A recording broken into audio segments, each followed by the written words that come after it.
संक्षिप्त पद्म पुराण उत्तरखंड।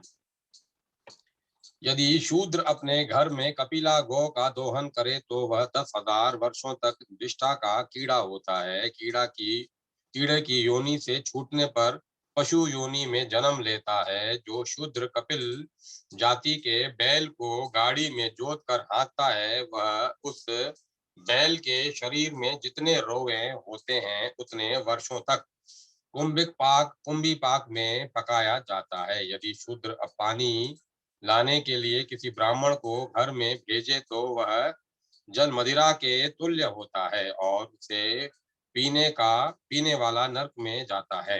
जो शूद्र बुलाने पर ब्राह्मणों के घर भोजन करता है, उसके लिए वह अन्न अमृत के समान होता है और उसे खाकर वह मोक्ष प्राप्त करता है।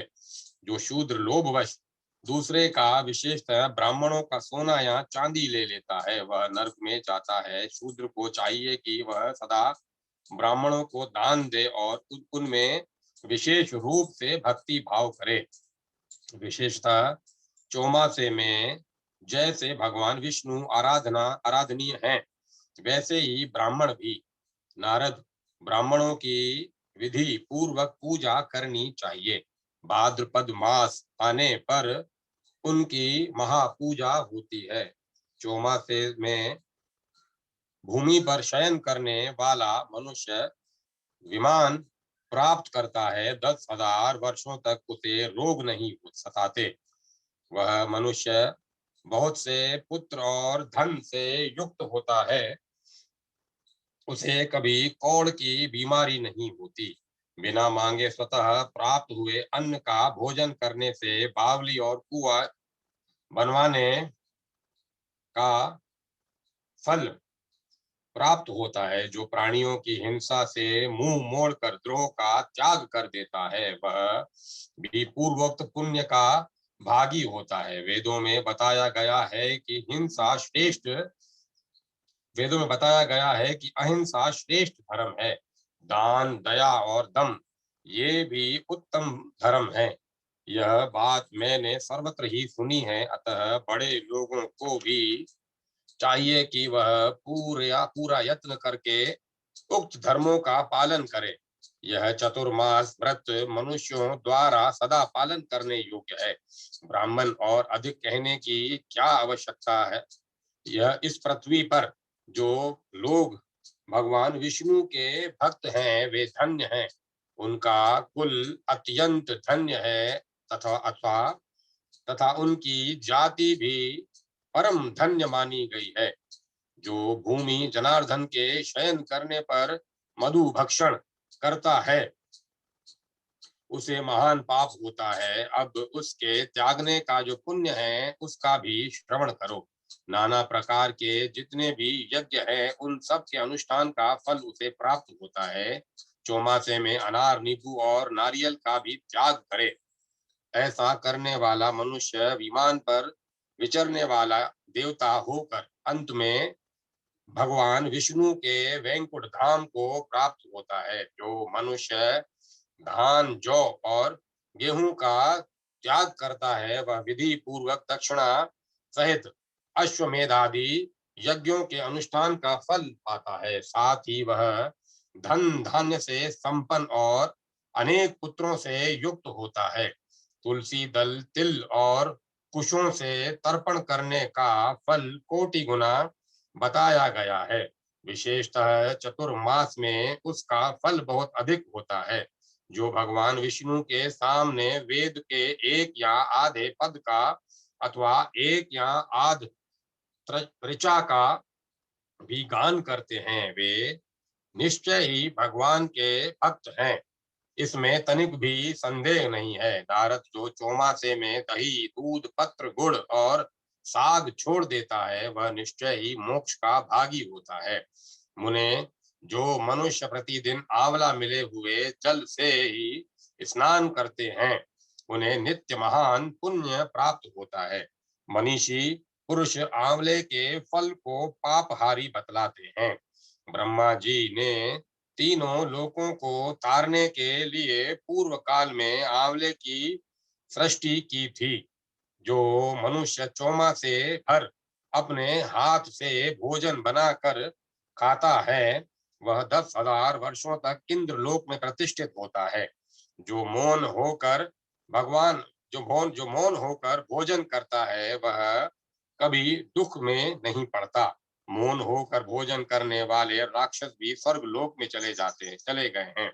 यदि पके हुए अन्न में कीड़े मकोड़े पड़ जाएं तो वह अशुद्ध हो जाता है। यदि मानव उस अपवित्र अन्न को खा ले तो वह दोष का भागी होता है।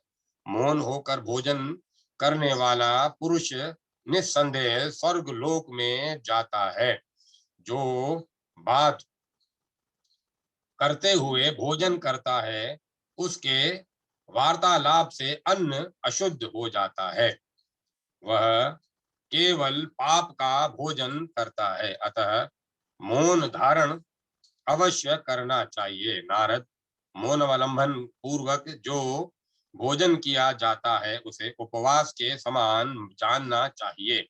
जो नर श्रेष्ठ प्रतिदिन प्राण वायु को 5 आहुतियां देकर मौन भोजन करता है, उसके 5 पातक निश्चय ही नष्ट हो जाते हैं।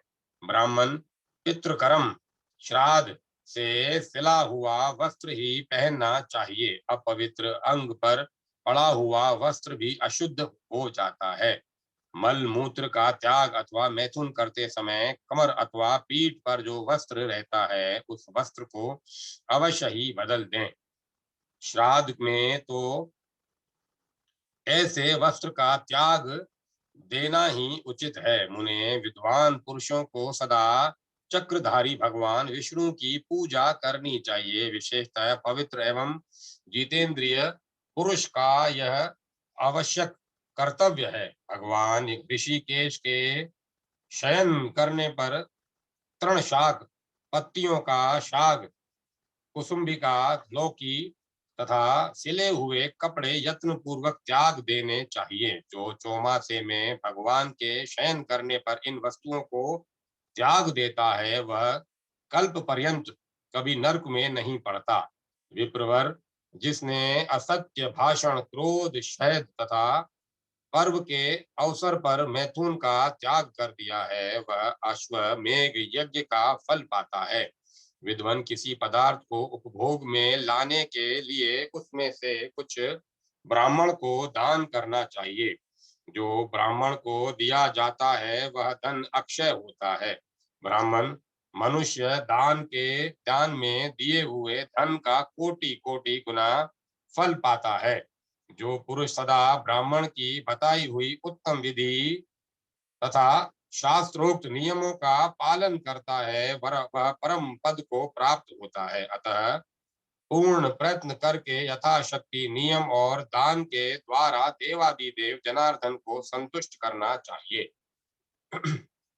नारद जी ने पूछा, विश्वेश्वर, जिसके आचरण से भगवान गोविंद मनुष्यों पर संतुष्ट होते हैं, वह ब्रह्मचर्य कैसा होता है? प्रभु, यह बतलाने की कृपा करें। महादेव ने कहा, विद्वान, जो केवल अपनी ही स्त्री से अनुराग रखता है, उसे विद्वानों ने ब्रह्मचारी माना है। केवल चतुर्मास में स्त्री समागम करने से ब्रह्मचार्य की रक्षा होती है।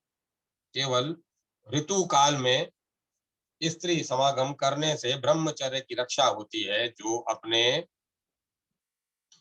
अपने में भक्ति रखने वाली निर्दोष पत्नी का परित्याग करता है, वह पापी मनुष्य लोक में भ्रूण हत्या को प्राप्त होता है। चौमासे में जो स्नान, दान, जप, होम, स्वाध्याय और पूजन किया जाता है, वह सब अक्षय होता है। जो एक अथवा दोनों समय पुराण सुनता है, वह सब पापों से मुक्त हो भगवान विष्णु के धाम को जाता है।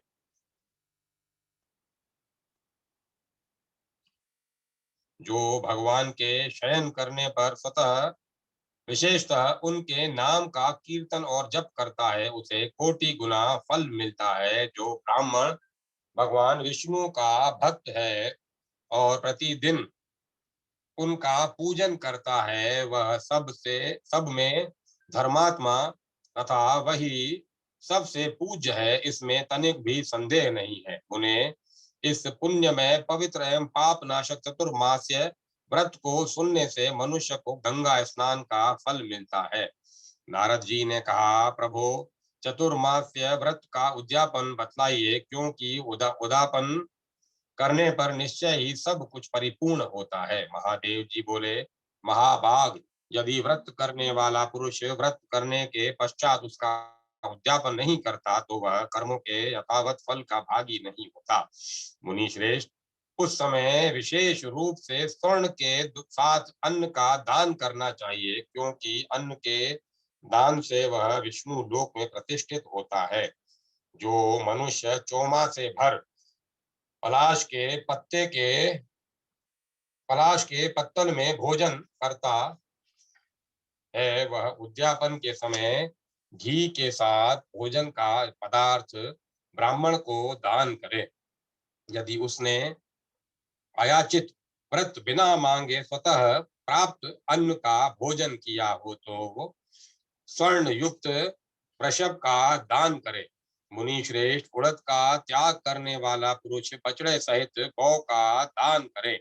आंवले के फल से स्नान का नियम पालन करने पर मनुष्य एक मासा स्वर्ण दान करे। फलों के त्याग का नियम करने पर फल दान करे। धान्य के त्याग का नियम होने पर कोई सा धान्य अन्न त्याग अथवा अन्न अग्नि के चावल का दान करे।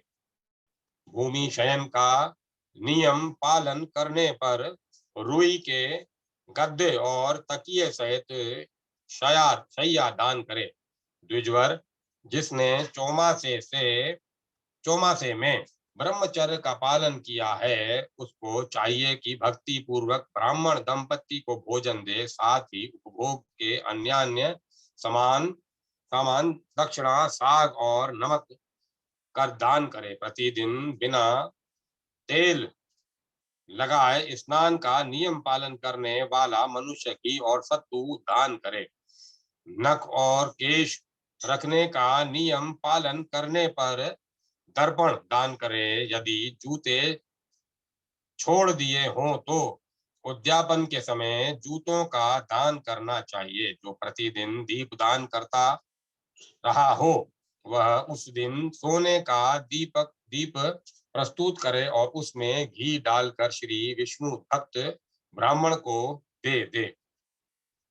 देते समय यही उद्देश्य होना चाहिए कि मेरा व्रत पूर्ण हो जाए। पान न खाने का नियम लेने पर स्वर्ण सहित कपूर का दान करे।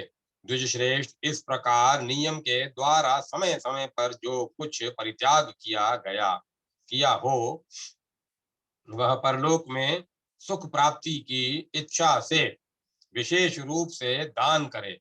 पहले स्नान आदि करके भगवान विष्णु के समक्ष उद्यापन करना चाहिए। शंख चक्र और गदा धारण करने वाले भगवान से विष्णु आदि अंत से रहित हैं। उनके आगे उद्यापन करने से व्रत परिपूर्ण होता है। यमराज की आराधना और गोपी चंदन का महात्म्य। नारद जी ने कहा, सुरश्रेष्ठ, अब मेरे हित के लिए आप यम की आराधना बताइए। देव, किस उपाय से मनुष्य को एक नर्क से दूसरे नर्क में नहीं जाना पड़ता? सुना जाता है यमलोक में वेतरणी नदी है, जो दुर्धर्ष, अपार, दुस्तर तथा रक्त की धारा बहाने वाली है। वह समस्त प्राणियों के लिए दुस्तर है। उसे सुगमता के साथ किस प्रकार पार किया जा सकता है? महादेव जी बोले, ब्राह्मण, पूर्व काल की बात है। द्वारकापुरी के समुद्र में स्नान करके जो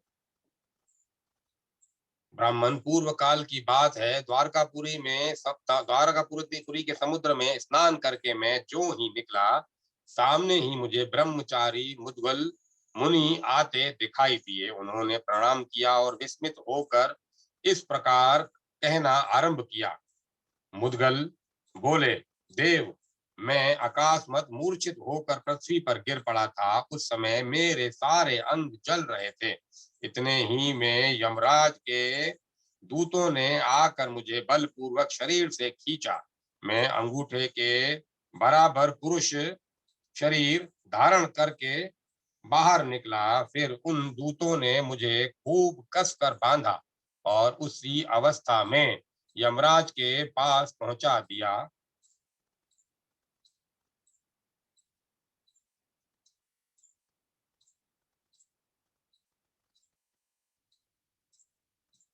मैं एक ही क्षण में यमराज की सभा में पहुंचकर देखता हूं कि पीले नेत्र और काले मुख वाले यम सामने ही बैठे हैं। ये वे महाभयंकर जान पड़ते थे। भयानक राक्षस और दानव उनके पास बैठे और सामने खड़े थे।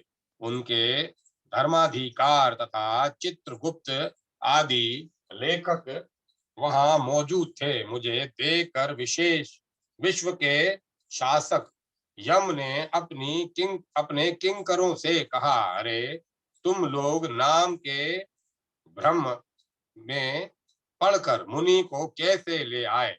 इन्हें छोड़ो और कौंडनीय नामक ग्राम में जो भूमिक भीमक का पुत्र मुद्गल नामक क्षत्रिय है उसको ले आओ, क्योंकि उसकी आयु समाप्त हो चुकी है। यह सुनकर वे दूत वहां गए और पुनः लौट आए। फिर समस्त यमदूत यमराज से बोले, सूर्यनंदन, यहाँ वहां जाने पर भी हम लोगों से ऐसे किसी प्राणी को नहीं देखा जिसकी आयु क्षीण हो चुकी हो।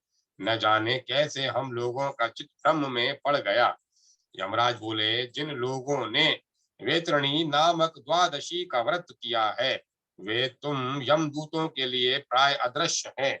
उज्जैन, प्रयाग अथवा यमुना के तट पर जिनकी मृत्यु हुई है तथा जिन्होंने तिल, हाथी, स्वर्ण और गौ आदि का दान किया है वे भी तुम लोगों की दृष्टि में नहीं आ सकते। दूतों ने पूछा, स्वामिन, वह व्रत कैसा है? आप उसका पूरा पूरा वर्णन कीजिए। देव, मनुष्यों को उस समय ऐसा कौन सा कर्म करना चाहिए जो आपको संतोष देने वाला हो? जिन्होंने कृष्ण पक्ष की एकादशी का व्रत किया है वे कैसे पाप मुक्त हो सकते हैं?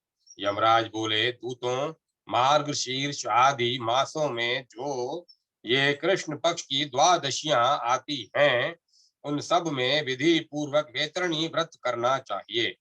जब तक वर्ष पूरा न हो जाए तब तक प्रति मास व्रत को चालू रखना चाहिए।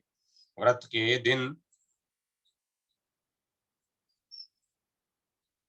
के दिन उपवास का नियम ग्रहण करना चाहिए जो भगवान विष्णु को संतोष प्रदान करने वाला है।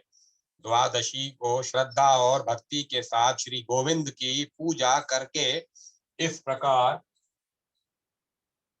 कहे, देव, स्वप्न में इंद्रियों की विकलता के कारण यदि भोजन और मैथुन की क्रिया बन जाए तो आप मुझ पर कृपा करके क्षमा कीजिए।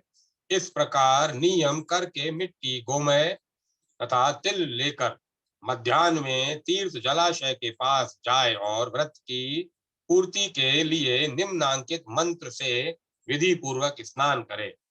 वसुंधरे, तुम्हारे ऊपर अश्व और रथ चला करते हैं और वामन अवतार के समय भगवान विष्णु ने तुम्हें अपने चरणों से नापा था। मृत्यु के मैंने पूर्व जन्म में जो पाप संचित किया है मेरा वह सारा पाप तुम हर लो। तुम्हारे द्वारा पाप का नाश हो जाने पर मनुष्य सब पापों से मुक्त हो जाता है। तिल काशी में उत्पन्न हुए हैं तथा वे भगवान विष्णु के स्वरूप हैं। तिल मिश्रित जल के द्वारा स्नान करने पर भगवान गोविंद सब पापों का नाश कर देते हैं।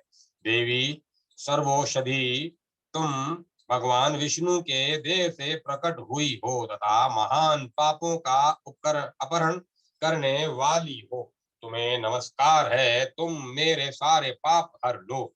इस प्रकार मृतिका आदि के द्वारा स्नान करके सिर पर तुलसी दल धारण कर तुलसी का नाम लेते हुए स्नान करे।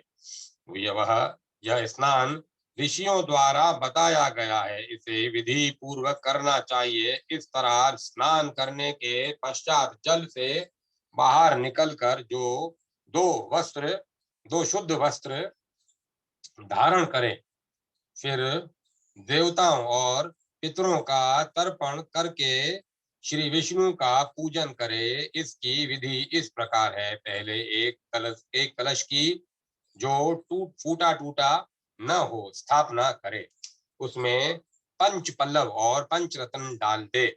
फिर दिव्य माला पहनाकर उस कलश को गंध से सुवासित करे। कलश में जल भर दे और उसमें द्रव्य डालकर उसके ऊपर तांबे का पात्र रख दे। उसके बाद उस पात्र में देवादिदेव तपोनिधि भगवान श्रीधर की स्थापना करके पूर्वोक्त विधि से पूजा करे। फिर मिट्टी और गोबर आदि से सुंदर मंडल बनावे। सफेद और धुले हुए चावलों को पानी में पीसकर उसके द्वारा मंडल का संस्कार करे। तत्पश्चात हाथ पैर आदि अंगों से युक्त धर्मराज का स्वरूप बनावे और उसके आगे तांबे की वेतरणी नदी स्थापित करके उसकी पूजा करे। उसके बाद पृथक आवाहन आदि करके यमराज की विधिवत पूजा करे। पहले भगवान विष्णु के से इस प्रकार प्रार्थना करे, महाभाग केशव, मैं विश्व रूपी देवेश्वर यम का आवाहन करता हूँ, आप यहाँ पधारें। हे विश्वरूपी देवेश्वर यम का आवाहन करता हूँ, आप यहाँ पधारें और समीप में निवास करें। लक्ष्मीकांत, हरे, यह आसन सहित पाद आपकी सेवा में समर्पित है। प्रभु, विश्व का प्राणी समुदाय आपका स्पर्श स्वरूप है, आपको नमस्कार है, आप प्रतिदिन मुझ पर कृपा कीजिए। इस प्रकार प्रार्थना करके भूतिदाय नमः इस मंत्र के द्वारा भगवान विष्णु के चरणों का, अशोकाय नमः से घुटनों का, शिवाय नमः से जांघों का, विश्व मूर्ते नमः से कटी भाग का, कंदर्पाय नमः से लिंग का, आदित्याय नमः से अंडकोश का, दामोदराय नमः से उदर का, वासुदेवाय नमः से स्तनों का, श्रीधराय नमः से मुख का, श्री केशवाय नमः से केशों का, श्रांगधराय नमः से पीठ का, वरदाय नमः से पुनः चरणों का, शांगपाण्ये नमः, चक्रपाण्ये नमः, असीपाण्ये नमः, गदापाण्ये नमः और परशुपाण्ये नमः। इन नाम मंत्रों द्वारा क्रमशः शंख चक्र खड्ग गदा और परशु का तथा सर्वात्मनय नमः इस मंत्र के द्वारा मस्तक का ध्यान करे। इसके बाद यूं कहे, मैं समस्त पापों की राशि का नाश करने के लिए मत्स्य, कश्यप, वराह, नरसिंह, वामन, परशुराम, श्री राम, श्री कृष्ण, बुद्ध तथा कल्कि का पूजन करता हूँ। भगवान, इस अवतार के रूप में आपको नमस्कार है, बारंबार नमस्कार है। इन सभी मंत्रों के द्वारा श्री विष्णु का ध्यान करके उनका पूजन करें। तत्पश्चात निम्नांकित मंत्रों के द्वारा भगवान धर्मराज का पूजन करना चाहिए। धर्मराज, आपको बारंबार नमस्कार है। दक्षिण दिशा के स्वामी, आपको नमस्कार है। महेश पर चलने वाले देवता, आपको नमस्कार है। चित्रगुप्त, आपको नमस्कार है। नरक की पीड़ा शांत करने के लिए विचित्र नाम से प्रसिद्ध, आपको नमस्कार है। आप मेरी मनोवांछित कामनाएं पूर्ण करें। यम, धर्मराज, मृत्यु, अंतक, वेवस्वत, काल, सर्वभूतक्षय, वक्रोधर, चित्रगुप्त, नील और दधन को नित्य नमस्कार करना चाहिए। तदंतर वेतरणी की प्रतिमा को अर्घ्य देते हुए इस प्रकार कहे, वेतरणी, तुम्हें पार करना अत्यंत कठिन है। तुम पापों का नाश करने वाली और संपूर्ण अभिष्ट वस्तुओं को देने वाली हो। महाभागे, यहाँ आओ और मेरे दिए हुए अर्घ्य को ग्रहण करो। यम द्वार के भयंकर मार्ग में वैतरणी नदी विख्यात है। उस उद्धार पाने के लिए ही यह अर्घ्य दे रहा हूँ, जो जन्म मृत्यु और वृद्धावस्था से परे हैं। पापी पुरुषों के लिए जिसको पार करना अत्यंत कठिन है, जो समस्त प्राणियों के भय का निवारण करने वाली है तथा यातनाओं में पड़े हुए प्राणी भय के मारे जिसमें डूब जाते हैं, उस भयंकर वैतरणी नदी को पार करने के लिए मैंने यह पूजन किया है। वैतरणी देवी तुम्हारी जय हो। तुम्हें बारंबार नमस्कार है। जिसमें देवता वास करते हैं वही वैतरणी नदी है। मैंने भगवान केशव की प्रसन्नता के लिए भक्ति पूर्वक उस नदी का पूजन किया है। पापों का नाश करने वाली सिंधु रूपिणी वैतरणी नदी की पूजा संपन्न हुई। मैं उसे पार करने तथा सब पापों से छुटकारा पाने के लिए इस वैतरणी प्रतिमा का दान करता हूँ। इसके बाद निम्नांकित मंत्र पढ़कर भगवान से प्रार्थना करें। कृष्ण कृष्ण जगदीश्वर, आप संसार से मेरा उद्धार कीजिए। अपने नामों के कीर्तन मात्र से मेरा सारा पाप हर लीजिए। फिर क्रमशः यज्ञोपवीत आदि समर्पण करें। यज्ञोपवीत का मंत्र इस प्रकार है। देवेश्वर, मैंने 9 तंतुओं से इस उत्तम यज्ञोपवीत का निर्माण कराया है। आप इसे ग्रहण करें और प्रसन्न होकर मेरा मनोरथ पूर्ण करें। तांबुल मंत्र। देवेश, मैंने यथाशक्ति उत्तम शोभा संपन्न तांबुल दान किया है। इसे स्वीकार करें और भव सागर से मेरा उद्धार करें। दीप आरती का मंत्र। देवेश्वर, आप मोह रूपी अंधकार दूर करने के लिए सूर्य रूप हैं।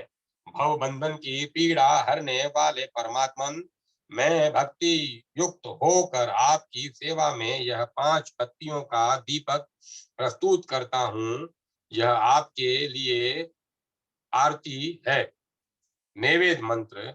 भगवान, मैंने सब रसों से युक्त सुंदर पकवान, जो परम उत्तम अन्न है, भक्ति पूर्वक सेवा में निवेदन किया है। आप इसे स्वीकार करें। जप मंत्र। द्वादशाक्षर मंत्र का यथाशक्ति जप करने से भगवान लक्ष्मीकांत मुझ पर प्रसन्न हो और प्रसन्न होकर मुझे मनोवांछित वस्तु प्रदान करें। इस प्रकार श्री हरि का पूजन करने के बाद निम्नांकित मंत्र पढ़कर गौ को प्रणाम करें। समुद्र का मंथन होते समय 5 गौएं उत्पन्न हुई थीं। उनमें से जो नंदा नाम की धेनु है, उसे मेरा बारंबार नमस्कार है। तत्पश्चात विधि पूर्वक गौ की पूजा करके निम्नांकित मंत्रों द्वारा एकाग्रचित्त हो अर्घ्य प्रदान करें। समस्त कामनाओं को पूर्ण करने वाली तथा सब प्रकार की पीड़ा हरने वाली देवी नंदिनी, मुझे सर्वदा आरोग्य तथा दीर्घायु संतान प्रदान करो। कपिले, महर्षि वशिष्ठ तथा बुद्धिमान विश्वामित्र जी ने भी तुम्हारी पूजा की है। मैंने पूर्व जन्म में जो पाप संचित किया है उसे हर लो। गौएं मेरे आगे रहें, गौएं ही मेरे पीछे रहें तथा स्वर्ग लोक में भी स्वर्णमय सींगों से सुशोभित सरिताओं और समुद्रों की भांति दूध की धारा बहाने वाली सुरभि और उनकी संतानें मेरे पास आवें। सर्व देवमयी देवी नंदिनी, तुम परम कल्याणमयी और भक्त वत्सला हो। तुम्हें नमस्कार है। इस प्रकार विधिवत पूजा करके गौओं को प्रतिदिन ग्रास समर्पण करे। उसका मंत्र इस प्रकार है। सबके हित में लगी रहने वाली पवित्र पाप नाशनी तथा त्रिभुवन की माता गौएं मेरा दिया हुआ ग्रास ग्रहण करें। महादेव जी कहते हैं, इस प्रकार धर्मराज के मुख से सुने हुए वेतरणी व्रत का मेरे द्वारा वर्णन करके इच्छा अनुसार भ्रमण करने वाले द्विजश्रेष्ठ मुद्गल मुनि चले गए।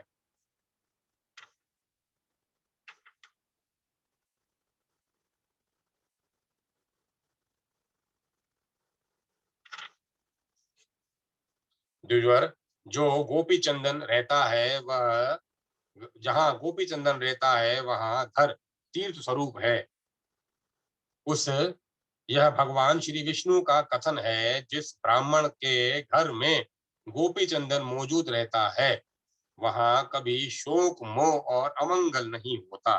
जिसके घर में रात दिन गोपी चंदन प्रस्तुत रहता है उसके पूर्वज सुखी होते हैं तथा सदा उसकी संतति बढ़ाते हैं।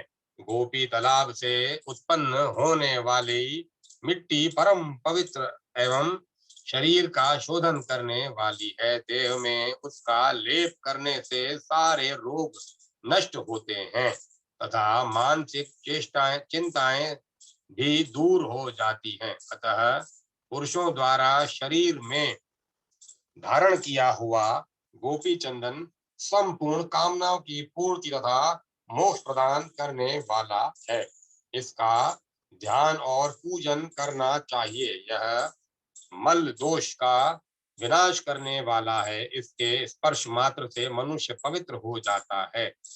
वह अंत काल में मनुष्यों के लिए मुक्ति दाता एवं परम पावन है। द्विजश्रेष्ठ, मैं क्या बताऊं, गोपी चंदन मोक्ष प्रदान करने वाला है।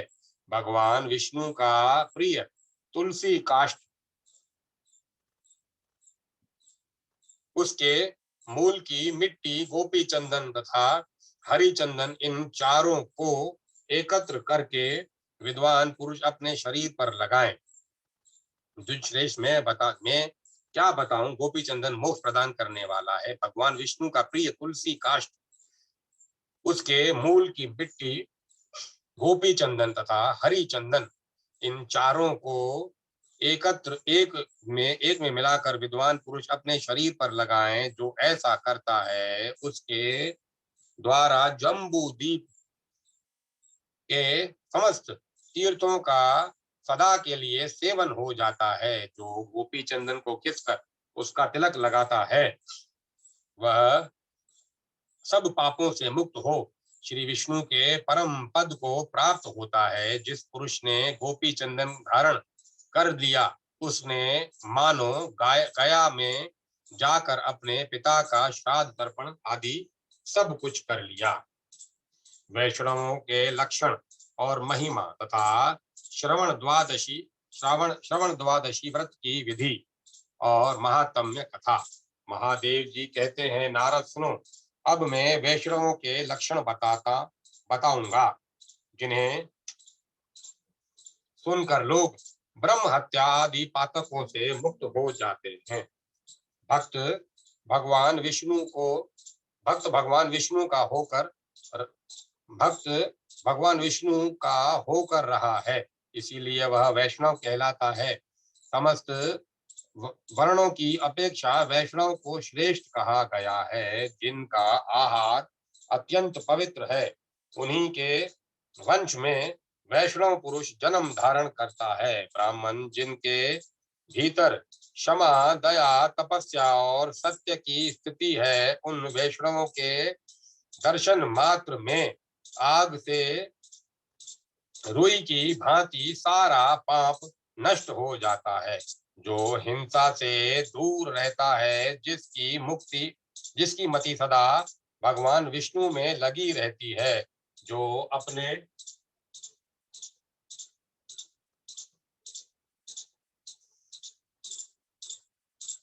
अपने कंठ में तुलसी काष्ठ की माला धारण करता है, प्रतिदिन अपने अंगों में 12 तिलक लगाए रहता है तथा विद्वान होकर धर्म और अधर्म का ज्ञान रखता है, वह मनुष्य वैष्णव कहलाता है। जो सदा वेद शास्त्र के अभ्यास में लगे रहते, प्रतिदिन यज्ञों का अनुष्ठान करते तथा बारंबार वर्ष के 24 उत्सव मनाते रहते हैं, उनका कुल परम धन्य है। उन्हीं का यश विस्तार को प्राप्त होता है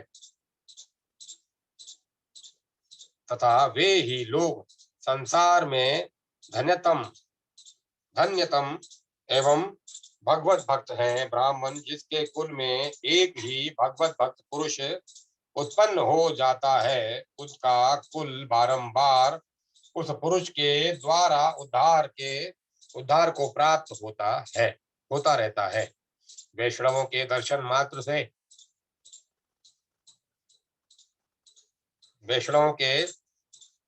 मात्र से ब्रह्म हत्यारा भी शुद्ध हो जाता है। महामुने, इस लोक में जो वैष्णव पुरुष देखे जाते हैं, तत्ववेता पुरुषों को उन्हें विष्णु के समान ही जानना चाहिए। जिसने भगवान विष्णु की पूजा की, उसके द्वारा सबका पूजन हो गया।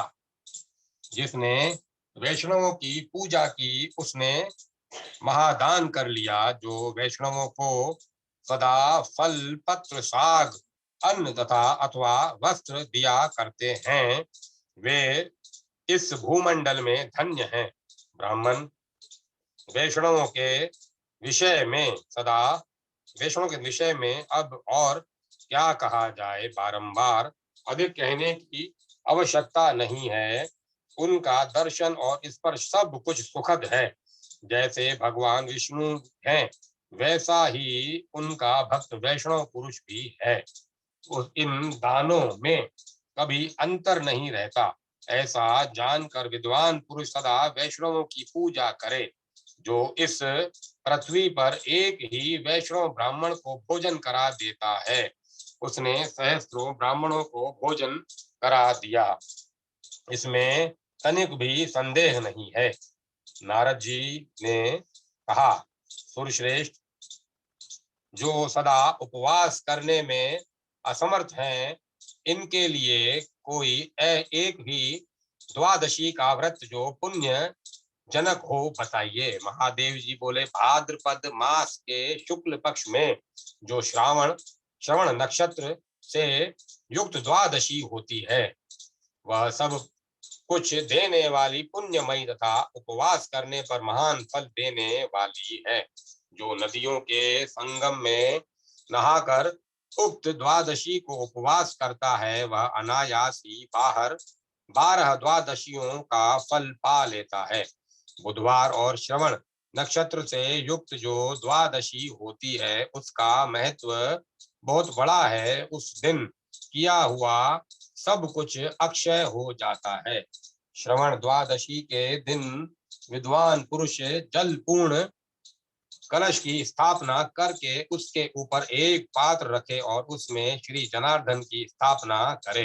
तत्पश्चात जिनके आगे घी में पका हुआ निवेदन करे, साथ ही अपनी शक्ति के अनुसार जल से भरे हुए अनेक नए घड़ों का दान करे। इस प्रकार श्री गोविंद की पूजा करके उनके समीप रात्रि में जागरण करे। फिर निर्मल प्रभात काल आने पर भगवान उसके फूल, धूप, नैवेद्य, फल और सुंदर वस्त्र आदि के द्वारा भगवान गरुड़ की पूजा करे। तदंतर पुष्पांजलि दे और इस मंत्र को पढ़े। बुधवार और श्रवण नक्षत्र से युक्त भगवान गोविंद, आपको नमस्कार है। मेरी पाप राशि का नाश करके आप मुझे सब प्रकार के सुख प्रदान करें। तत्पश्चात वेदांगों के पारगामी, विशेषतया पुराणों के ज्ञाता विद्वान ब्राह्मणों को विधि पूर्वक पवित्र अन्न का दान करें। इस प्रकार श्रेष्ठ मनुष्य किसी नदी के किनारे एक चित्त होकर उक्त विधि से सब प्रकार पूर्ण करे, सब कार्य पूर्ण करे। इस विषय में जानकार लोग यह प्राचीन इतिहास कहा करते हैं। एक महान वन में जो घटना घटित हुई थी, उसका वर्णन करता हूँ, सुनो। विद्वन, दाशेरक नाम का जो देश है उसके पश्चिम भाग में मेरू मारवाड़ प्रदेश है, जो समस्त प्राणियों के लिए भय उत्पन्न करने वाला है। वहां की भूमि तपी हुई बालू से भरी रहती है। वहां बड़े बड़े सांप हैं जो महादुष्ट होते हैं। वह भूमि थोड़ी छाया वाले वृक्षों से व्याप्त है। शमी, खेर, पलाश, किरल और पीलू ये ही वहां के वृक्ष हैं। मजबूत कांटों से घिरे हुए वहां के वृक्ष बड़े भयंकर दिखाई देते हैं। तथापि कर्म बंधन से बंधे होने के कारण वहां भी सब जीव जीवन धारण करते हैं। विद्वान, इस देश में न तो पर्याप्त जल है और न जल धारण करने वाले बादल ही वहां दृष्टि गोचर होते हैं। ऐसे देश में कोई बनिया भाग्यवश अपने साथियों से बिछुड़कर इधर उधर भटक रहा था। उसके हृदय में भ्रम छा गया था। वह भ्रम प्यास और परिश्रम से पीड़ित हो रहा था। वहां कहाँ गांव है, कहाँ जल है, मैं कहाँ जाऊंगा, यह कुछ भी उसे जान नहीं पड़ता था। उसी समय उसने कुछ प्रेत देखे जो भूख प्यास से व्याकुल एवं भयंकर दिखाई देते थे। उनमें एक प्रेत ऐसा था जो दूसरे प्रेत के कंधे पर चढ़कर चलता था तथा बहुत से प्रेत उसे चारों ओर से घेरे हुए थे। प्रेतों की भयानक आवाज के साथ वह भयंकर प्रेत उधर भी आ रहा था।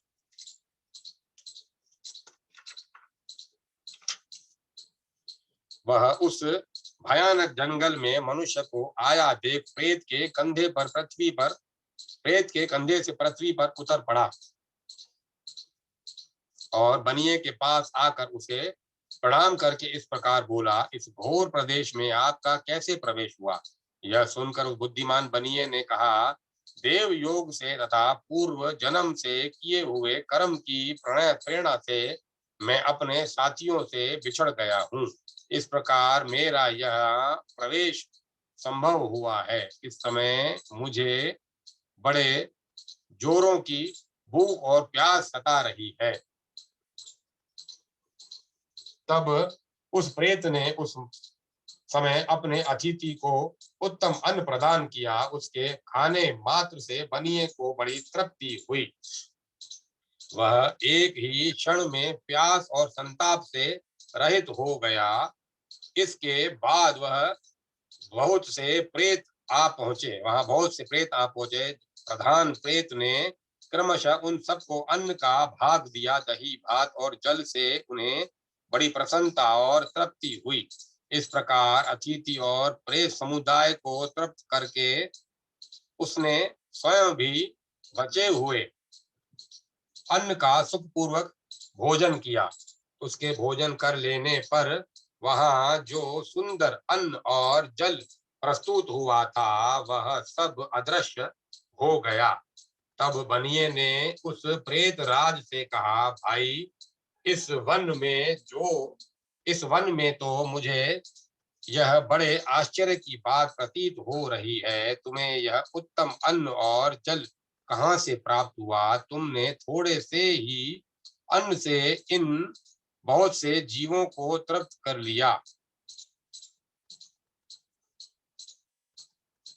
दिया। इस घोर जंगल में तुम लोग कैसे निवास करते हो? प्रेत बोला, महाभाग, मैंने अपना पूर्व जन्म केवल वाणिज्य व्यवसाय में आसक्त होकर व्यतीत किया था। समूचे नगर में मेरे समान दूसरा कोई दुरात्मा नहीं था। धन के लोभ से मैंने कभी किसी को भीख तक नहीं दी। उन दिनों एक गुणवान ब्राह्मण मेरे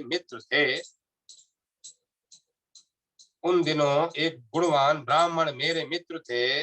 एक समय भादों के महीने में जब श्रवण नक्षत्र और द्वादशी का योग आया था, वे मुझे साथ लेकर तापी नदी के तट पर गए।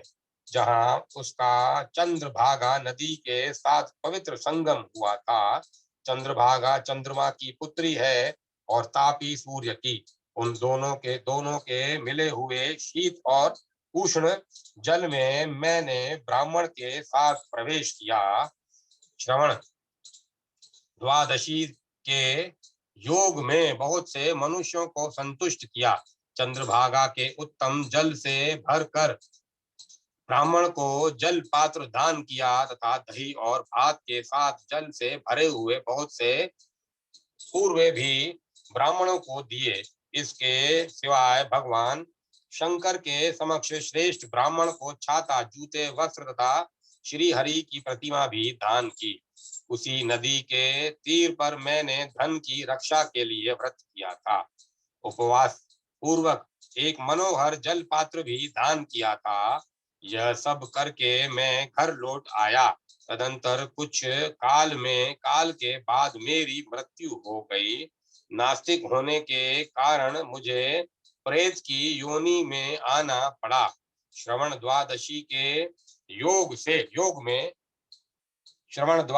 के योग में मैंने जल का बड़ा पात्र दान किया था। इसीलिए प्रतिदिन मध्याह्न के समय यह मुझे प्राप्त होता है।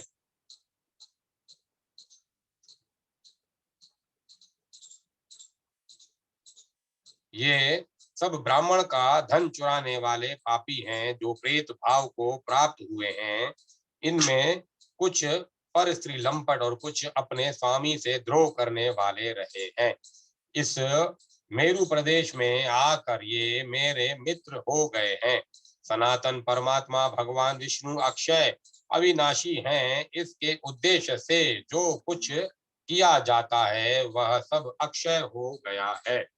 उस अक्षय अन्न से ही ये प्रेत पुनः पुनः तृप्त होते रहते हैं।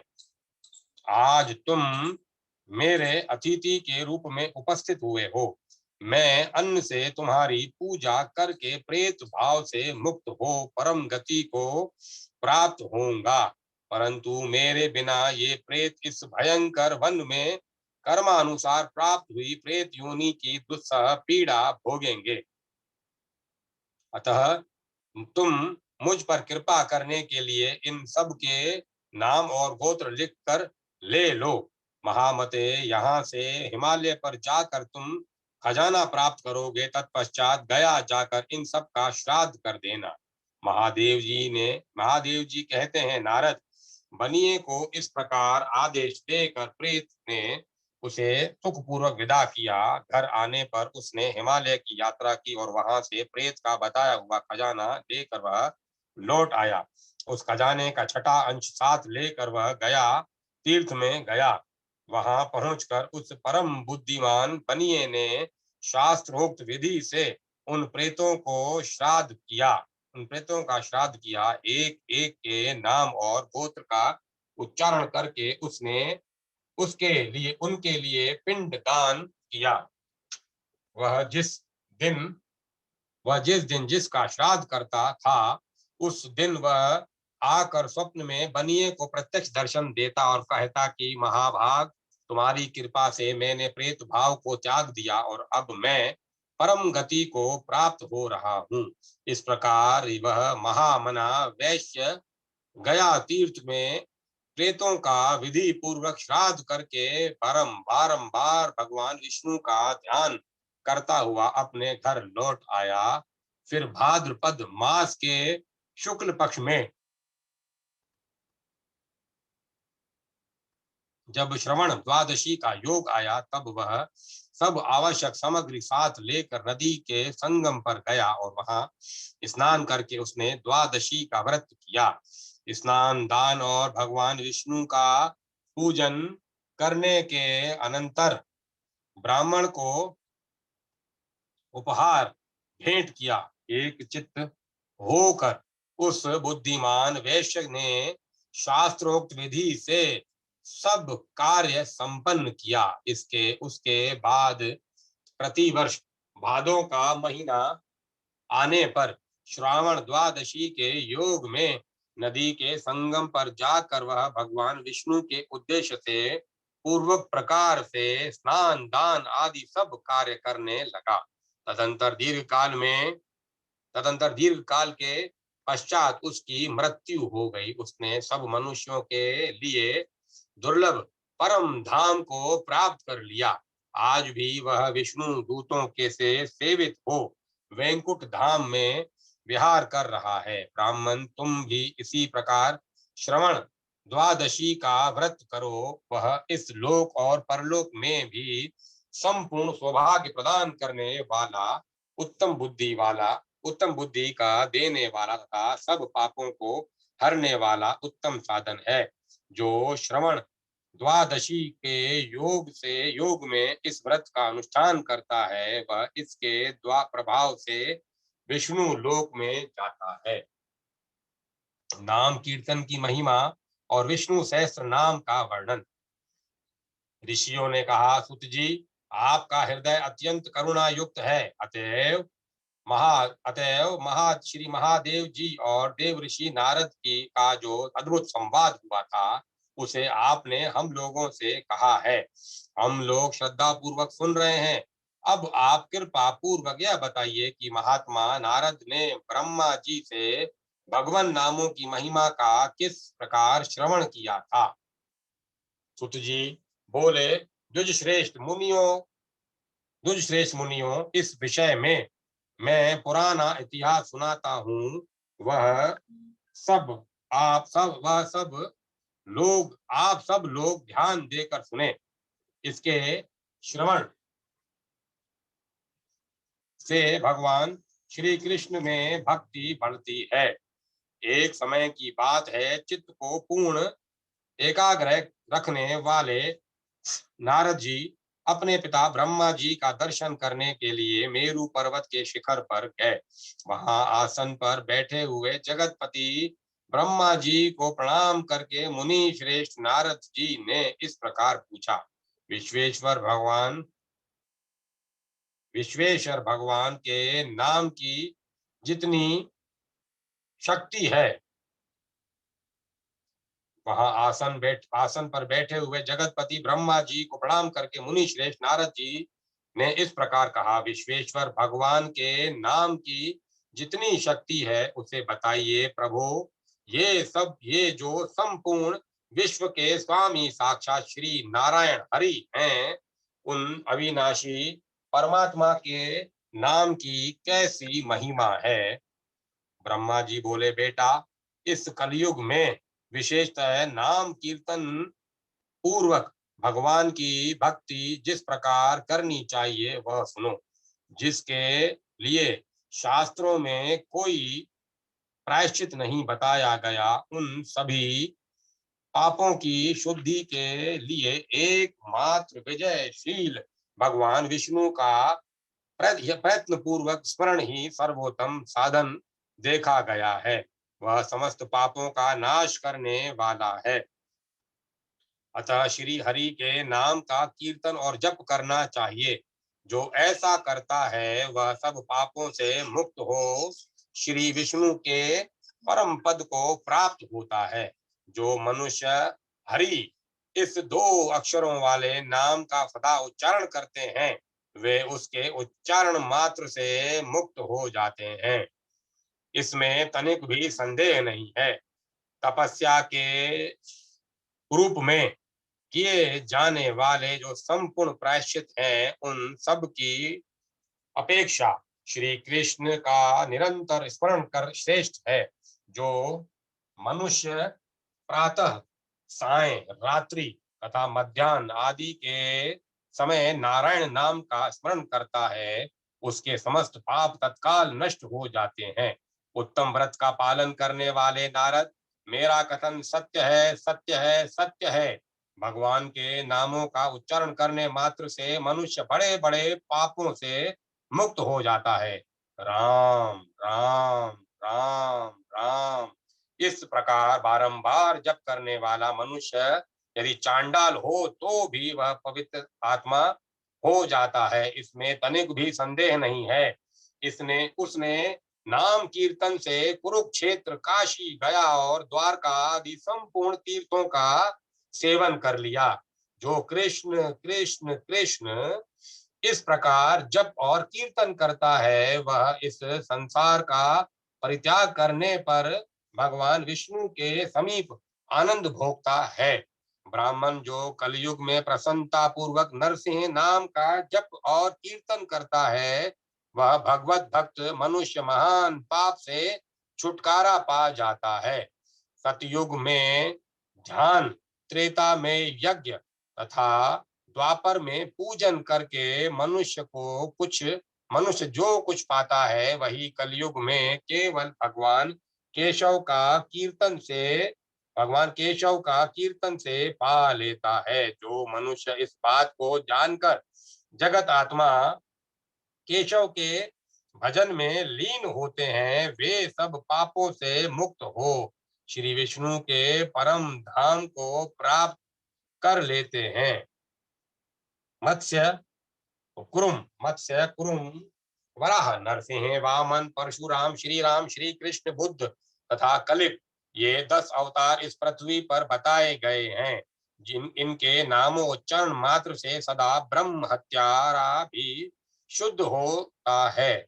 जो मनुष्य प्रातः काल जिस किसी तरह भी श्री विष्णु नाम का कीर्तन जप तथा ध्यान करता है, वह निस्संदेह मुक्त होता है। निश्चय ही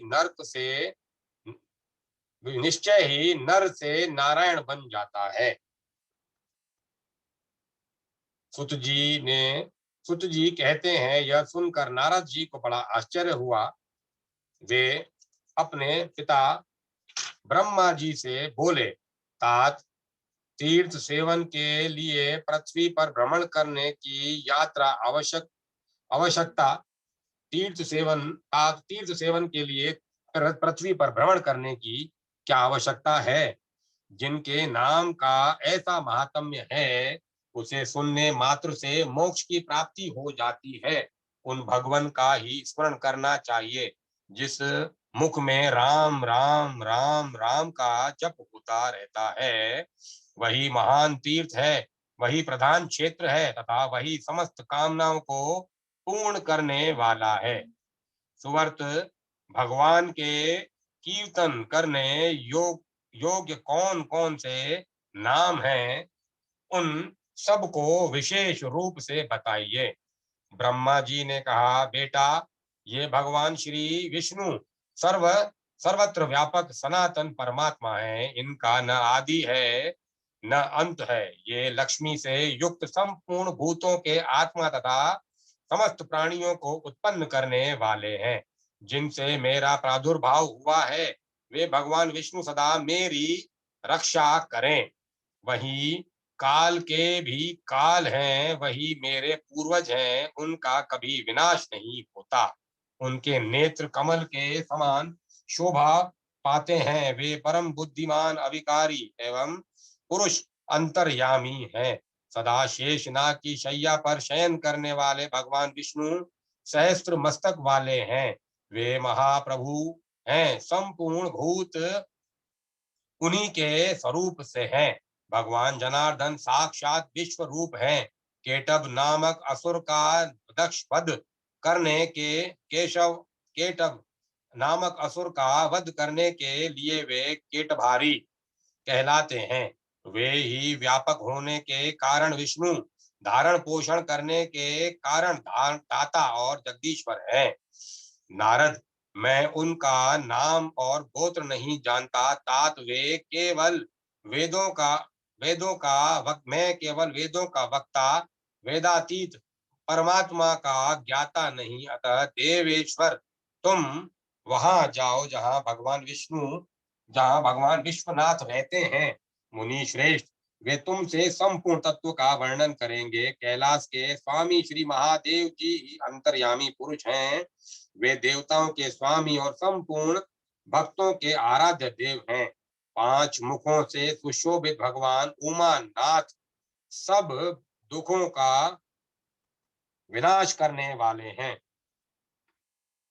संपूर्ण विश्व के ईश्वर श्री विश्वनाथ जी सदा भक्तों पर दया करने वाले हैं। नारद वहीं जाओ, वे तुम्हें सब कुछ बता देंगे। सुत जी कहते हैं, पिता की बात सुनकर देवेश्वर देवेश्वर नारद कैलाश पर्वत पर गए, जहां कल्याणप्रद भगवान विश्वेश्वर नित्य निवास करते हैं। गए देवताओं द्वारा पूजित देवादिदेव भगवान भगवान जगत गुरु भगवान शंकर कैलाश के शिखर पर विराजमान थे। उनके 5 मुख 10 भुजाएं, प्रत्येक मुख में 3 नेत्र तथा हाथों में त्रिशूल, कपाल, खड़वांग, तीक्ष्ण शूल, खड़ग और पिनाक नाम का धनुष शोभा पा रहे थे। बैल पर सवारी करने वाले वरदाता भगवान भीम अपने अंगों में भस्म रमाए सर्पों की शोभा से युक्त चंद्रमा का मुकुट पहने समान करोड़ों करोड़ों सूर्य के समान देदीप्यमान हो रहे थे। नारद जी ने देवेश्वर शिव को साष्टांग दंडवत किया। उन्हें देखकर महादेव जी के नेत्र कमल खिल उठे। उस समय वैष्णवों में सर्वश्रेष्ठ शिव ने ब्रह्मचारियों में श्रेष्ठ नारद जी से पूछा, देव ऋषि प्रवर, बताओ कहाँ से आ रहे हो। नारद जी ने कहा, भगवन, एक समय मैं ब्रह्मा जी के पास गया था। वहां उनके मुख से मैंने भगवान विष्णु के पाप नाशक महात्म्य का श्रवण किया। सुरश्रेष्ठ ब्रह्मा जी ने मेरे सामने भगवान की महिमा का भली भांति वर्णन किया। भगवान के नाम की जितनी शक्ति है वह भी मैंने उनके मुख से सुनी है। तत्पश्चात भगवान विष्णु के नामों के विषय विषय में प्रश्न किया। तब उन्होंने कहा, नारद, मैं इस बात को नहीं जानता, इसका ज्ञान महारुद्र को है, वे ही सब कुछ बताएंगे। यह सुनकर मैं आपके पास आया हूँ। इस घोर कलयुग में मनुष्यों की आयु थोड़ी है, वे सदा अधर्म में तत्पर रहेंगे। भगवान के नामों में उनकी निष्ठा नहीं होगी। कलयुग में ब्राह्मण पाखंडी, धर्म से विरक्त, संध्या न करने वाले, व्रत विहीन, दुष्ट और मलिन होंगे। जैसे ब्राह्मण होंगे वैसे ही क्षत्रिय, वैश्य, शूद्र तथा अन्य जाति के लोग भी होंगे। प्राय मनुष्य भगवान के भक्त नहीं होंगे।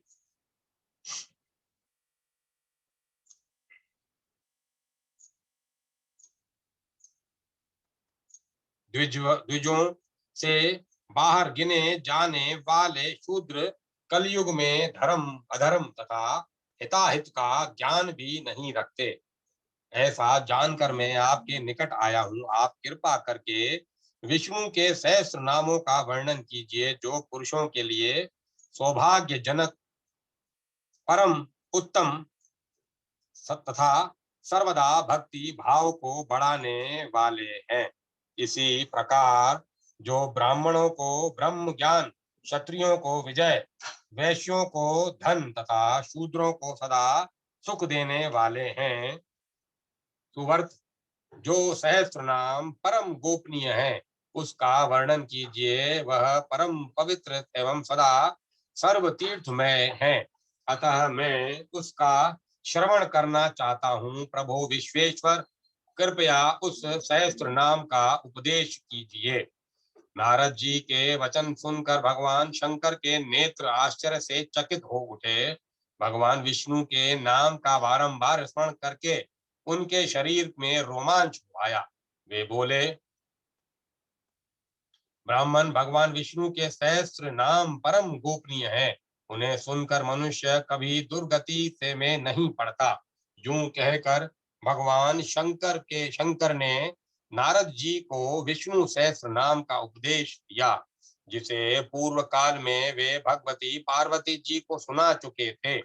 उस प्रकार नारद जी ने कैलाश पर्वत पर भगवान महेश्वर से श्री विष्णु सहस्त्र नाम का ज्ञान प्राप्त किया। फिर देव योग से एक बार वे कैलाश से उतरकर नैमिषारण्य नामक तीर्थ में आए। वहां से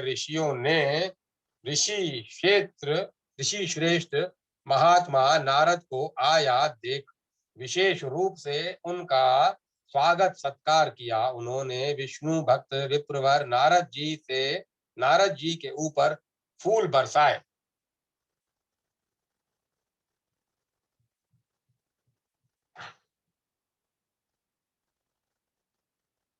पाद और अर्घ्य निवेदन किया, उनकी आरती उतारी और फल मूल निवेदन करके पृथ्वी पर साष्टांग प्रणाम किया। तत्पश्चात वे बोले, महामुने, तुम लोग इस वंश में जन्म लेकर आज कृतार्थ हो गए, क्योंकि आज हमें परम पवित्र और पापों का नाश करने वाला आपका दर्शन प्राप्त हुआ। देवर्षे, आपके प्रसाद से हमने पुराणों का श्रवण किया है। ब्राह्मण, अब आप यह बताइए कि किस प्रकार से समस्त पापों का श्रय हो सकता है। दान, तपस्या, तीर्थ, यज्ञ, योग, ध्यान, इंद्रिय निग्रह और शास्त्र समुदाय के बिना ही कैसे मुक्ति प्राप्त हो सकती है। नारद जी बोले, मुनिवर, एक समय भगवती पार्वती जी ने कैलाश शिखर पर बैठे हुए अपने प्रियतम देवादिदेव जगत गुरु महादेव से इस प्रकार प्रश्न किया।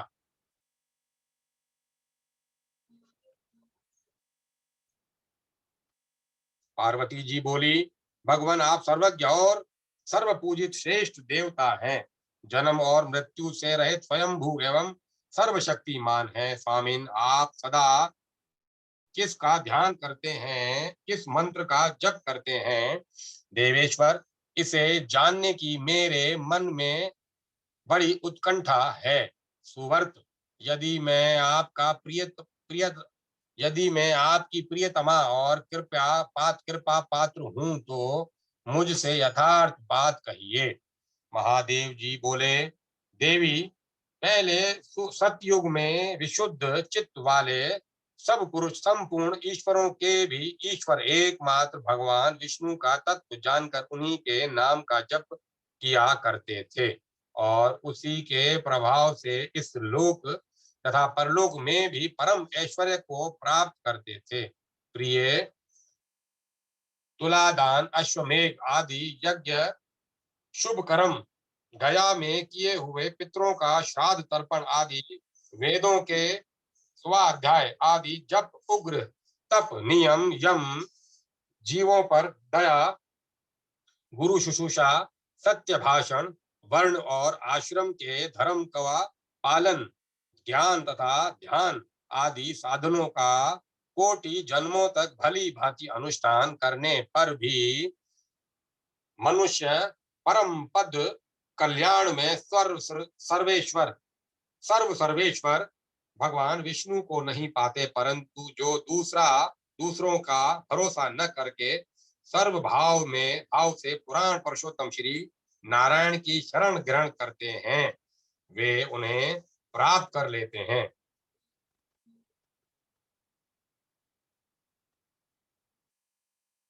जो लोग एकमात्र श्री भगवान विष्णु के नामों का कीर्तन करते हैं, वे सुख पूर्वक जिस गति को प्राप्त करते हैं, उसे समस्त धार्मिक धार्मिक भी नहीं पा सकते। अतः सदा भगवान विष्णु का स्मरण करना चाहिए। इन्हें कभी भी भूलना नहीं चाहिए, क्योंकि सभी विधि और निषेध इन्हीं के किंकर हैं, इन्हीं की आज्ञा का पालन करते हैं। प्रिय, अब मैं तुमसे भगवान विष्णु के मुख्य मुख्य 1000 नामों का वर्णन करूंगा, जो तीनों लोकों को मुक्ति प्रदान करने वाला है। विनियोग, इस श्री विष्णु सहस्त्र नाम स्तोत्र के महादेव जी ऋषि हैं। अनुष्टुप छंद परमात्मा देवता ह्रीम, बीज श्रीम शक्ति और क्लीम कीलक है।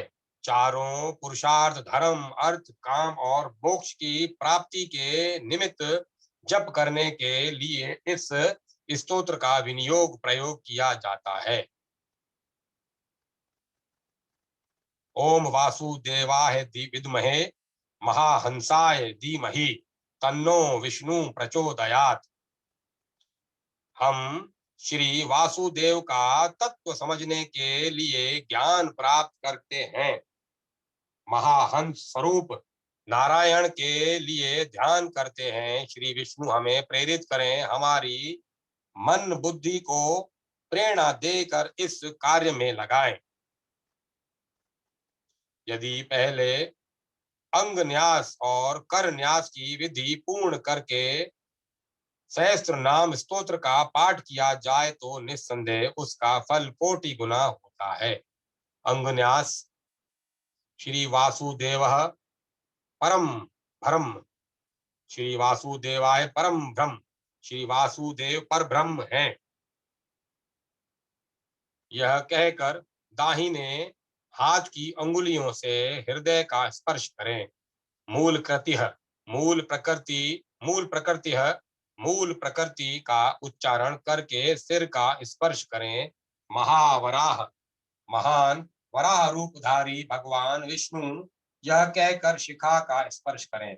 सूर्यवंश ध्वज, सूर्यवंश के ध्वजा रूप भगवान श्री राम, यूं कहकर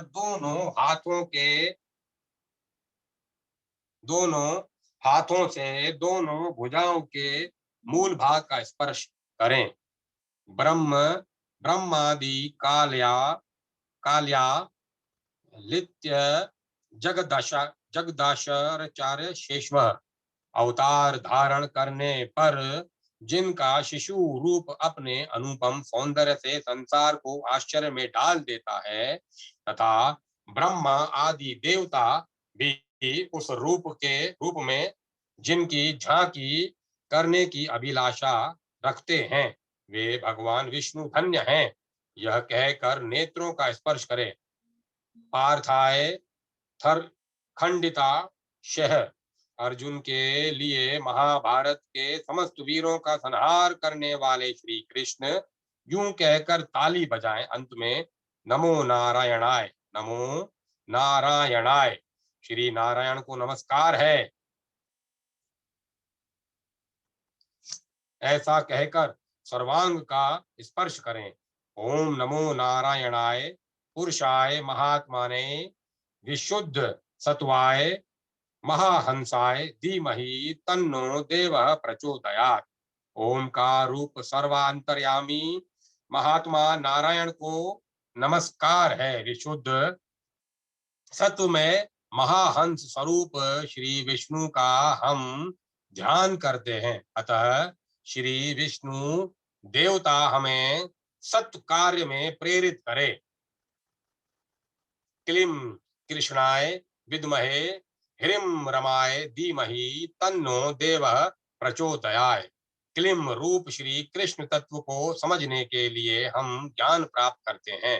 ह्रीं रूप श्री राम का हम ध्यान करते हैं। वे देव श्री रघुनाथ जी हमें प्रेरित करते हैं।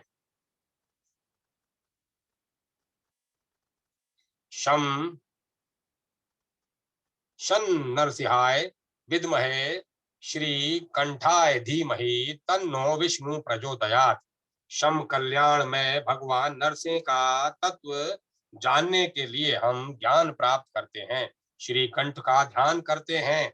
श्री नरसिंह रूप भगवान विष्णु हमें प्रेरित करें।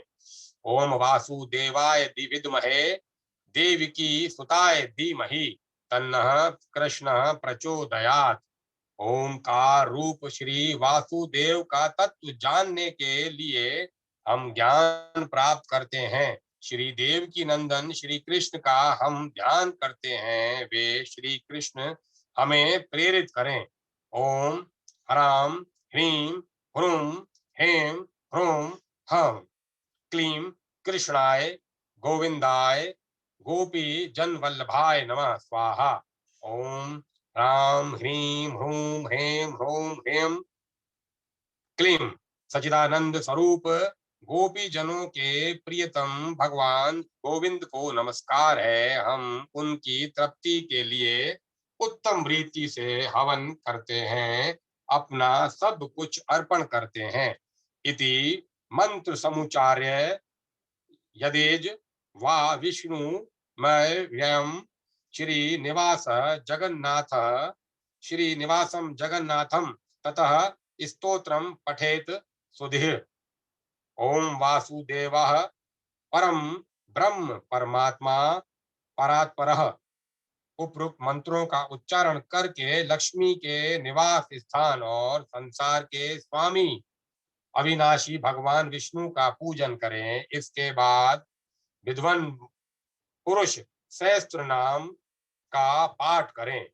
ओम सच्चिदानंद स्वरूप वासुदेवः संपूर्ण प्राणियों को अपने में बसाने वाले तथा समस्त भूतों में सर्वात्मा रूप से बसने वाले चतुर्युह में वासुदेव स्वरूप परम ब्रह्म सर्वोत्कृष्ट ब्रह्म ब्रह्मा सर्वोत्कृष्ट ब्रह्म निर्गुण परमात्मा परमात्मा परम श्रेष्ठ नित्य शुद्ध बुद्ध मुक्त स्वभाव परात्परः पर अर्थात प्रकृति से भी परे विराजमान परमात्मा परम धाम परम ज्योतिः परम तत्वहम परम पदम परः शिवः परो ध्येयः परम ज्ञानम परा गतिः परम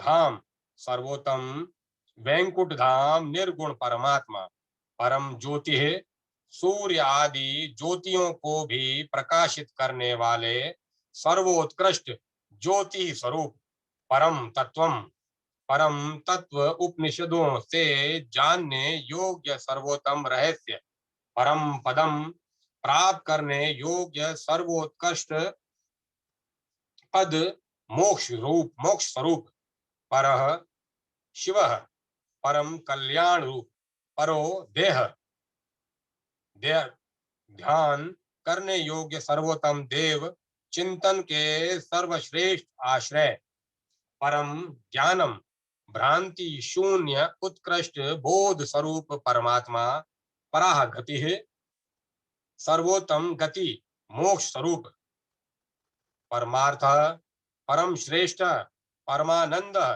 परो दह परो अवतार परम व्योहम परम दीर्घ परम तीर्थ परमेश्वरः परमार्थ मोक्ष रूप परम पुरुषार्थ परम सत्य पर श्रेष्ठ श्रेष्ठ से भी श्रेष्ठ परानंद परम आनंदमय असीम आनंद की निधि परोदह सर्वाधिक अभ्युदयशाली अव्यक्त पर अव्यक्त पद वाच्य मूल प्रकृति से परे परम व्योहम नित्य एवं अनंत आकाश स्वरूप निर्गुण परमात्मा परम दीर्घ सर्वोत्तम ऐश्वर्यों से संपन्न परमेश्वर पर अर्थात पर ब्रह्मादि देवताओं के भी ईश्वर निरामयो निर्विकारो निर्विकल्पो निराश्रः निरंजनो निरालंभो निर्लपो निर्वग्रह निरामय रोग शोक से रहित निर्विकार उत्पत्ति सत्ता वृद्धि विपरिणाम अक्षय और विनाश इन 6 विकारों से शून्य निर्विकल्प संदेह रहित संकल्प शून्य निराश्रय स्वयं ही सबके आश्रय होने के कारण अन्य किसी आश्रय से रहित निरंजन वासना और आसक्ति रूपी मल से शून्य तपोगुण रहित निरालंभ आधार शून्य स्वयं ही सबके आधार निर्लेप जल से कमल की भांति राग द्वेषादि दोषों से अलिप्त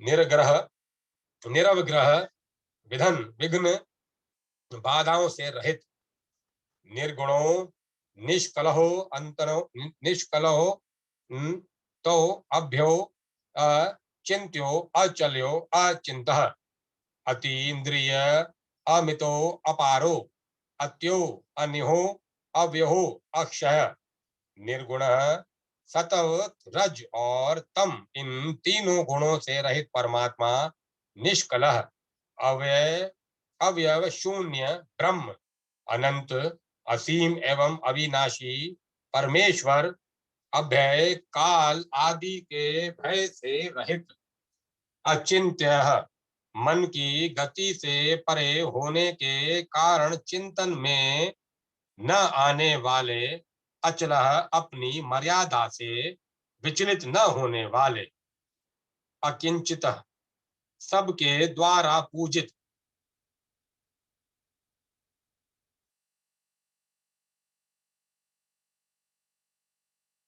अतीन्द्रिय, इंद्रियों के अगोचर, अमित, माप एवं सीमा से रहित, महान, परछिन्न, अपार, पार रहित, अनंत, नित्य, सदा रहने वाले, सनातन, अनिह, चेष्टा रहित, ब्रह्मा, अव्यय, विनाश रहित, अक्षय, कभी क्षीण न होने वाले, सर्वज्ञ, सर्वगः, सर्वज्ञ, सर्वगः, सर्वः, सर्वदः, सर्ववाहनः, भावनः, सर्वशास्त्र, सर्वे साक्षी, पूज्य, सर्वस, सर्वद्रक, सर्वज्ञ, परोक्ष और अपरोक्ष सबके ज्ञाता, सर्वगः, कारण रूप से सर्वत्र व्याप्त रहने वाले, सर्वः, सर्वस्वरूप, सर्वदः, भक्तों को सर्वसह देने वाले, सर्वभावनः, सबको उत्पन्न करने वाले, सर्वशास्ता, सबके शासक, सर्व साक्षी, भूत भविष्य और वर्तमान सब पर दृष्टि रखने वाले, सर्व पूज्य, सबके पूजनीय, सर्वद्रक, सबके दृष्टा, सर्वशक्ति, सर्वसहा, सर्वात्मा, सर्वोतोमुख, सर्ववासः, सर्वरूपः, सर्वादिः, सर्वदुःखः, सर्वशक्ति, सब प्रकार की शक्तियों से संपन्न, सर्वस्वारः, सबके बल, सर्वात्मा, सबके आत्मा, सर्वोतोमुख, सबसे सब और मुख वाले विराट स्वरूप, सर्ववास, संपूर्ण विश्व में वास स्थान, सर्व रूप, सब रूपों में स्वयं ही उपलब्ध होने वाले विश्व रूप, सर्वादिह, सबके आदि कारण, सर्व दुख, सबके दुख का नाश करने वाला, सर्व दुखाय, सबके दुखों का नाश करने वाले, सर्वाताः, सर्वार्थः, सर्वतो भद्रः, सर्व कारण कारणम, सर्वतिशादिन्तः, सर्वतिशयतः, सर्वाध्यक्ष, सर्व सर्वेश्वरः, सर्वातः, समस्त पुरुषार्थ, सर्वतो भद्र, सब ओर से कल्याण रूप, सर्व कारण कारणम, विश्व के कारणभूत प्रकृति आदि के भी कारण, सर्वातिशातः, सर्वातिशयतः, सबसे सब बातों में बड़े हुए, ब्रह्मा और शिव आदि से भी अधिक महिमा वाले, सर्वाध्यक्ष, सबके साक्षी, सबके अनियंता, सर्वे सर्वेश्वर, सर्वेश्वरः, संपूर्ण ईश्वरों के भी ईश्वर, ब्रह्म आदि देवताओं के भी नियामक,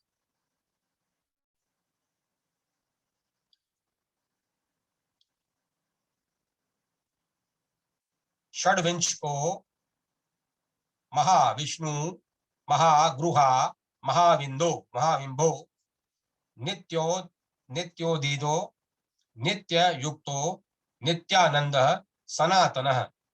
षाण्विंशकः 25 तत्वों से विलक्षण 26वां तत्व पुरुषोत्तम। महाविष्णु सब देवताओं में महान सर्वव्यापी भगवान विष्णु। महागुरु परम गोपनीय तत्व महाविभु प्राकृत आकाश आदि व्यापक तत्वों से भी महान और व्यापक।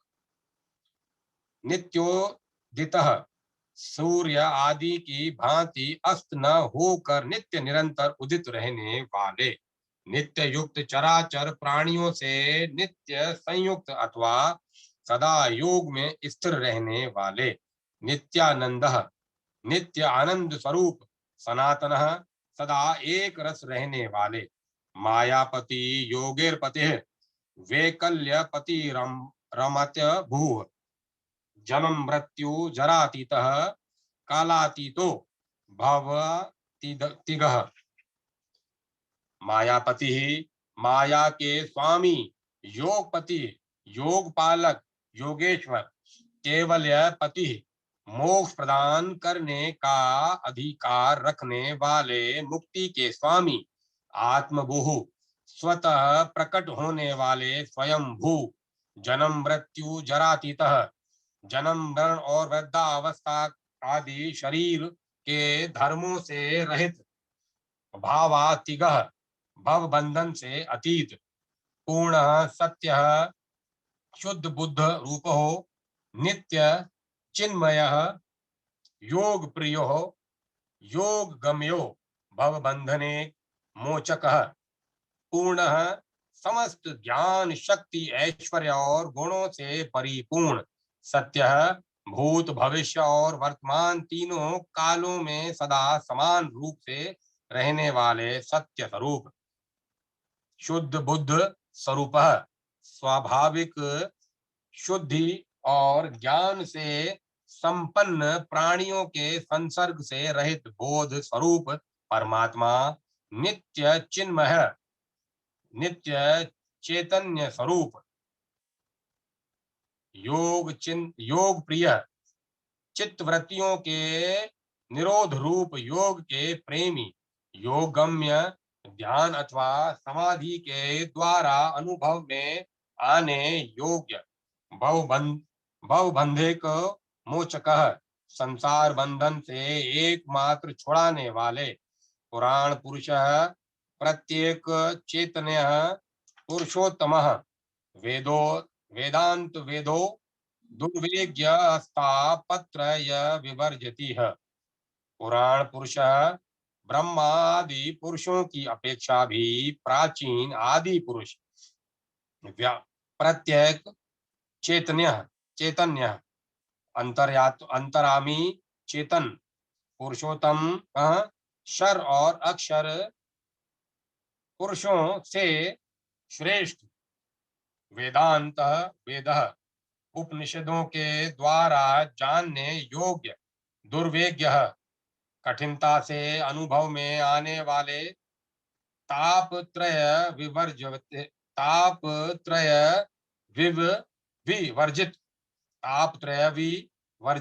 आध्यात्मिक आदि देविक और आदि भौतिक तीनों तापों से रहित ब्रह्म विद्याश्रयो अनघ स्व प्रकाश स्वयं प्रभु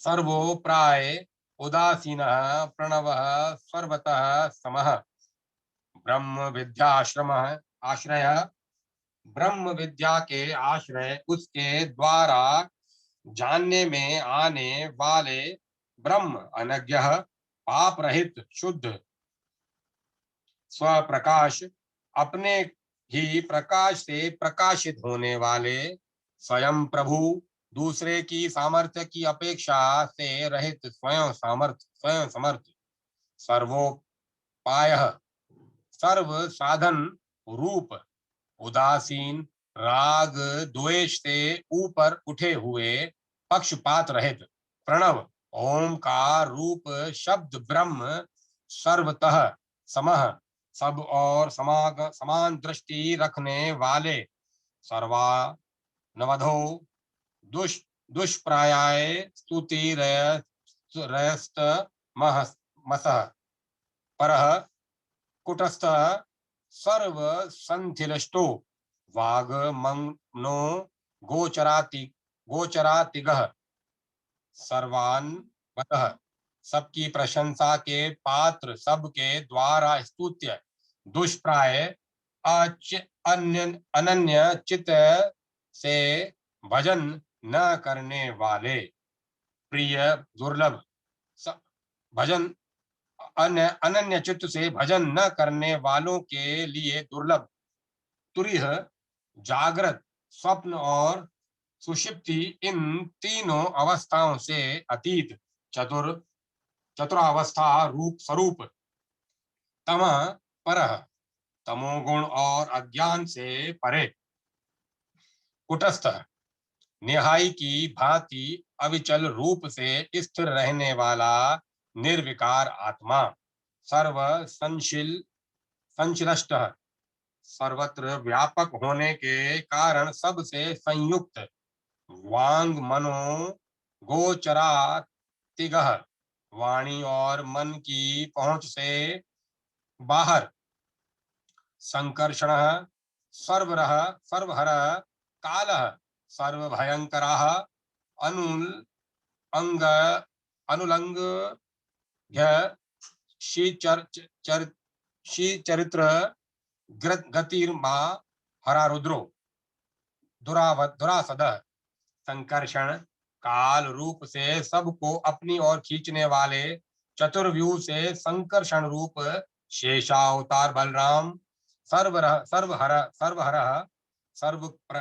प्रलय काल में सबका संहार करने वाले कालः योग वर्ष मास पक्ष आदि रूप से संपूर्ण विश्व को अपना ग्रास बनाने वाले काल पदवाच्य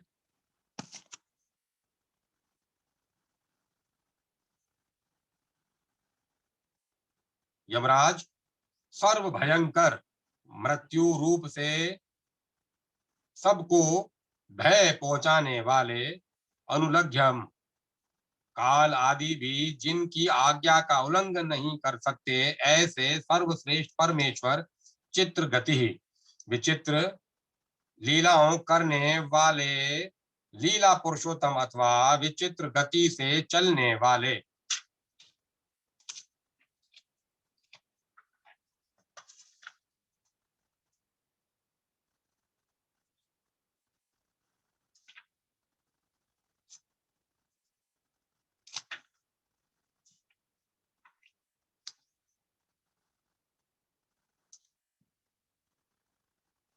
महारुद्र महान दुखों को दूर भगाने वाले 11 रुद्रों की अपेक्षा भी महान महेश्वर स्वरूप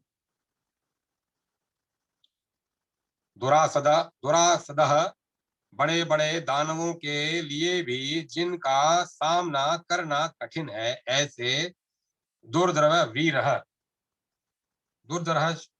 वीर